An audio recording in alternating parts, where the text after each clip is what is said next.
আসসালামু আলাইকুম রহমতুল্লাহ। বৃষ্টি আসার ঠিক আগ মুহূর্তে বিকালবেলায় আমার পেঁপে বাগানে গেছিলাম। দেখতে পাচ্ছেন কম বেশি আল্লাহর রহমতে ভালোই ধরছে আলহামদুলিল্লাহ। বড় হারভেস্টের ভিতরে 102 কেজি হারভেস্ট করেছি গত 2 সপ্তাহ আগে। আর ঈদের পরে হয়তো বা আর একটা হারভেস্ট করা যেতে পারে সম্ভবত ইনশাল্লাহ। তো সব চাষের ভিতরে শৌখিন চাষ, অর্থাৎ শৌখিন চাষ যারা করতে চায় আমি তাদের সাজেস্ট করব পেঁপে চাষ। আমার এই পেঁপের জাত হলো ইন্ডিয়ান শাহি।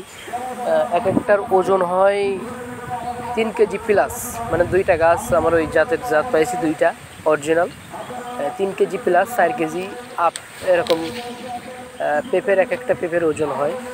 তো সব মিলিয়ে পেঁপে চাষ সব থেকে সুন্দর চাষ, শৌখিন চাষ, অর্থাৎ গুছিয়ে চাষ করা যায় নিজের মতো করে।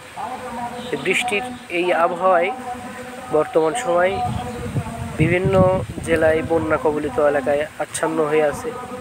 তো আমাদের যাদের একটু উঁচু জমি আছে, অর্থাৎ আমাদের এইখানে কিন্তু ঝিনাইদহ জেলা, যশোর জেলা, মাগুর জেলা একটু উঁচু জায়গা, সেক্ষেত্রে অধিকাংশ জেলায় আমাদের এইখান থেকেই তরকারির যে কাঁচা সবজির যে চাহিদা আমাদের এই সব জেলা থেকেই কিন্তু তাদেরকে দেওয়া হয়, বা তারা এইখান থেকেই মেটায় তাদের চাহিদাটা। তো একেবারেই কম খরচে বা প্রথম পর্যায়ে উদ্যোক্তা হওয়ার প্রথম ধাপ হিসেবে পেঁপে চাষটাই সাজেস্ট করব। তার পরবর্তীতে অন্যান্য চাষ যতগুলো আছে সেগুলো এখান থেকে সঙ্গী চাষ হিসেবে রাখা যায়।